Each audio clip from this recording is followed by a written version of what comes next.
اے لاہور اور کراچی اور اسلام آباد کے شہداء، آپ نے جان قربان کر دی، بچوں کا خیال نہیں آیا، آپ نے جان قربان کر دی، دوستوں کا خیال نہیں آیا، آپ پر گولی چلی، آپ نے کنبے قبیلے کو نہیں دیکھا۔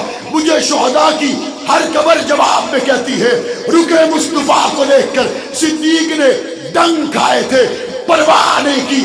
صدیق کی وفاؤں کو دیکھ کر ہم نے بھی گولیاں کھائی تھی، پرواہ نہیں کی تھی۔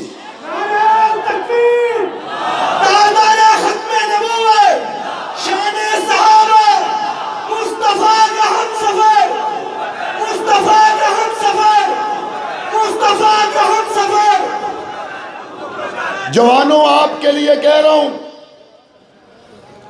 آپ کی اتنی عمر نہیں جتنے یہاں پہ شہداء ہے، آپ کی زندگی کے اتنے دن نہیں جتنی ماؤں کی گودیں یہاں پہ اجڑی ہیں، آپ کی زندگیوں میں اتنے لمحے نہیں جتنے آنسو بہنوں نے بہائے ہیں، جتنے یتیم بچوں کی قطاریں لگی ہیں۔ آپ کو پتہ ہونا چاہیے، سن 2000 آج سے 20 سال پہلے 28 فروری کی صبح، سردیوں کی راتیں، 28 فروری کی صبح کو ایک شخص کو میاں والی جیل کی کال کوٹڑی سے نکالا گیا، اور نکالنے کے بعد اس کو بتایا گیا، آج تجھے تختہ دار پر چڑھا دیا جائے گا۔ جس کو کال کوٹڑی سے نکالا گیا تھا، اس کی آنکھوں کی بینائی جا چکی تھی، جب باہر نکلا اس کو نظر نہیں آ رہا تھا، ہاتھ چھڑا کر کہتا تھا، چھوڑو مجھے، بتاؤ تختہ دار کدھر ہے؟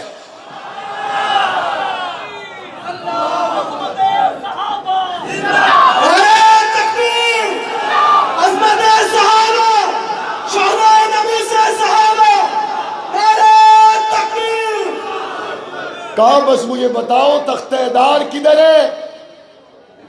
انہوں نے کہا تم کیوں پوچھتے ہو؟ کہا جلدی سے تختہ دار پر پہنچ کر اس در میں داخل ہونا چاہتا ہوں جس در سے گزر کے آنکھیں بھی بینا ہو جائیں گی، آقا کا دیدار بھی ہو جائے گا۔ ان میں وہ لوگ بھی شامل ہیں جب کراچی کی شاہراہوں پر 4 سگے بھائیوں کو گولیوں کا نشانہ بنا دیا گیا۔ یہ چاروں شادی شدہ بھائی، 9 بچے یتیم ہو گئے۔ ایک ہی گھر میں سگے 4 بھائیوں کے جنازے پہنچے، 4 عورتیں بیوہ ہوئیں، 9 بچے یتیم ہوئے۔ دوسرے دن 4 بیٹوں کے جنازے سامنے رکھنے کے بعد بوڑھا باپ آیا، اس کی کمر بڑھاپے کی وجہ سے جھک چکی تھی، غم کی وجہ سے آنکھوں سے آنسو جاری تھے۔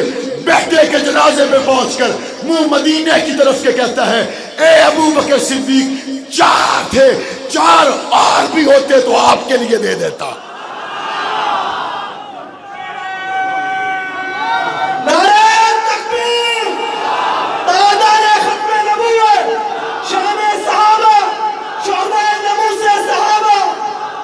یہاں وہ بھی ہے، یہاں وہ بھی ہے جس کا تعلق میرے جنگ کی دھرتی سے ہے، اور اس کا نام خلیل ہے۔ ایک رات کا بیایا ہوا، حضرت حنظلہ ایک رات کے بیائے ہوئے تھے اور دوسرے دن شہید ہو گئے۔ یہ ایک رات کا بیایا ہوا، جھوٹے مقدمات میں اس کو پھنسا دیا گیا۔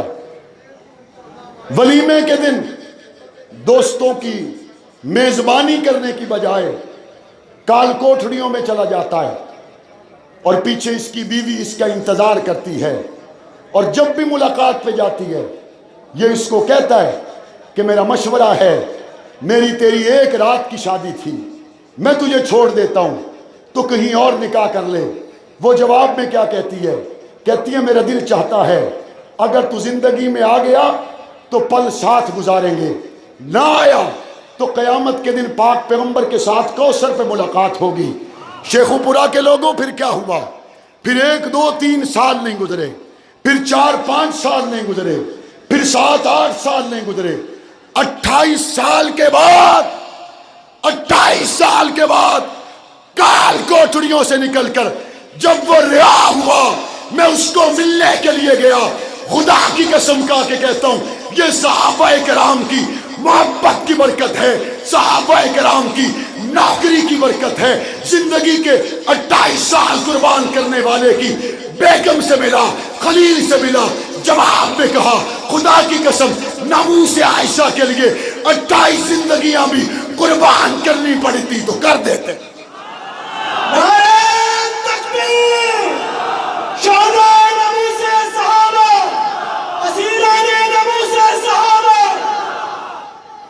آپ کے علم میں ہو بر صغیر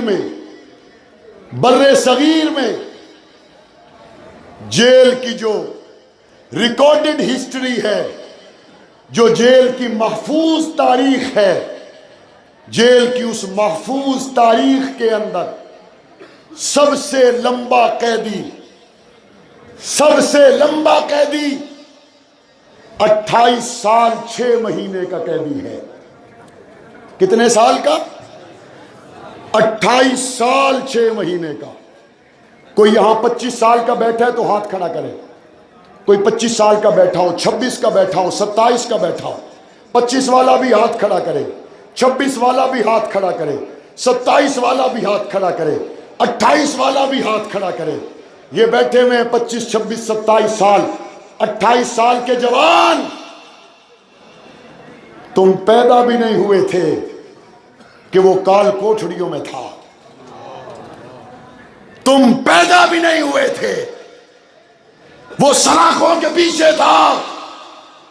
28 سال 6 مہینے کے بعد جب وہ رہا ہو کے آیا, اس کی کمر جھک چکی تھی, وہ بوڑھا تھا. میں اس سے ملنے کے لیے گیا. میں نے کہا شوکت 28 سال کیسے گزرے؟ اس نے کہا اماں عائشہ کی محبت میں گزرے. ایک ایسا بھی تھا جس کا نام شیخ مختار تھا, 20 سال تک پابند سلاسل رہنے والا. 20 سال کے بعد جب اس کی رہائی قریب پہنچی, رب کو کچھ اور منظور تھا, سلاخوں میں دم توڑ گیا. میری والدہ نے مجھے فون کیا, کہا بیٹا کہاں ہیں؟ میں نے کہا اماں جی میں اسمبلی کے اجلاس میں ہوں. مجھے میری والدہ نے کہا بیٹا آج آپ کا شام کو کہاں جانے کا ارادہ ہے؟ میں نے کہا ایک اللہ والے فوت ہو گئے ہیں, نیک آدمی تھے, میں ان کے جنازے میں جانے کا ارادہ رکھتا ہوں. میری والدہ نے کہا بیٹا جنگ میں آؤ, شیخ مختار کا جنازہ پڑھاؤ. جو میری والدہ نے جواب دیا وہ شیخ پورا کے لوگوں دل پہ لکھ کے لے کے جانا. میری والدہ نے مجھے فون پر کہا بیٹا جن